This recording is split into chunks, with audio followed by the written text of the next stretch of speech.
Assalamualaikum warahmatullahi wabarakatuh. Perkenalkan, nama saya Hasasol, NIM L1C02310117, Fakultas Hukum Prodi Sosiologi Universitas Mataram. Baik teman-teman, saya di sini akan membahas tentang teori konflik oleh Rafdah Rendorf. Sebelum memulai membahas teorinya, saya akan memberitahu teman-teman siapa Rafdah Rendorf ini. Baik, Rafdah Rendorf adalah sosiolog dan politisi Jerman Inggris. Dikenal karena teori konflik sosialnya. Ia menekankan bahwa perubahan sosial terjadi melalui konflik antara kelompok yang berkuasa dan yang tidak berkuasa.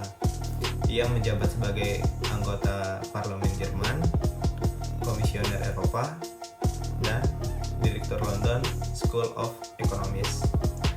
Karya Rendorf yang terkenal termasuk Class and Class Conflict in Industrial Society. Nah, itu dia ya teman-teman, biografi dari seorang Rafdah Rendorf yang mencetus teori konflik. Nah, selesai memperkenalkan siapa Rafdah Rendorf, sekarang kita akan membahas teori yang dia cetus, yaitu teori konflik.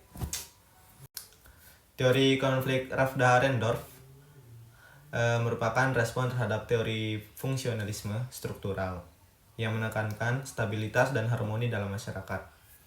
Menurut Rendorf, konflik bukan konsensus pendorong utama dalam perubahan sosial.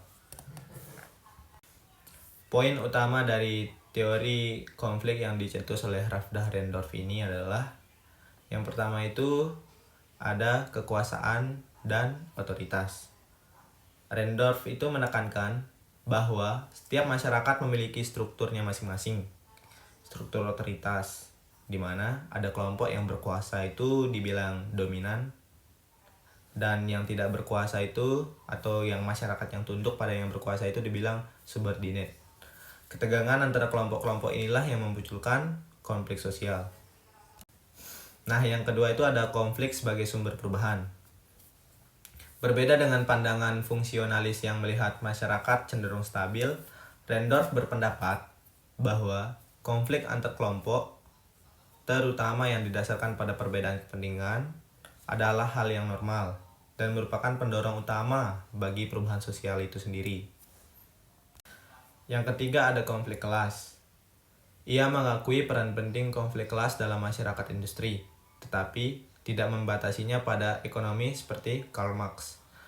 Rendorf memperluas konsep konflik kelas menjadi konflik dalam berbagai struktur sosial, termasuk dalam organisasi dan lembaga-lembaga politik. Yang keempat ada kelompok kepentingan. Dalam teorinya, ia menjelaskan bahwa konflik muncul ketika kelompok subordinat menyadari perbedaan kepentingannya dalam kelompok dominan dan bernegosiasi untuk menentang struktur kekuasaan yang ada. Yang kelima ada dinamika sosial. Rendorf percaya bahwa konflik adalah bagian dari dinamika sosial yang normal dan penting untuk menciptakan inovasi dan perubahan dalam tatanan sosial. Ya, jadi itu ya teman-teman teori konflik dari Rafdah Rendorf yang menekankan bahwa masyarakat dibentuk dan digerakkan oleh konflik yang berasal dari distribusi yang tidak merata. Ketegangan antara kelompok-kelompok yang memiliki otoritas dan kelompok yang tidak memilikinya menjadi sumber utama konflik ini. Konflik ini menurut Rendorf tidaklah sesuatu yang merusak, melainkan merupakan kekuatan yang mendorong perubahan sosial. Teorinya memperluas pandangan tentang konflik sosial melampaui perspektif ekonomi kelas dengan menekankan peran otoritas dalam berbagai institusi sosial. Baik teman-teman, mungkin itu saja ya dari saya, Hasasol Asrori. Kalau ada kurangnya mohon dimaafkan.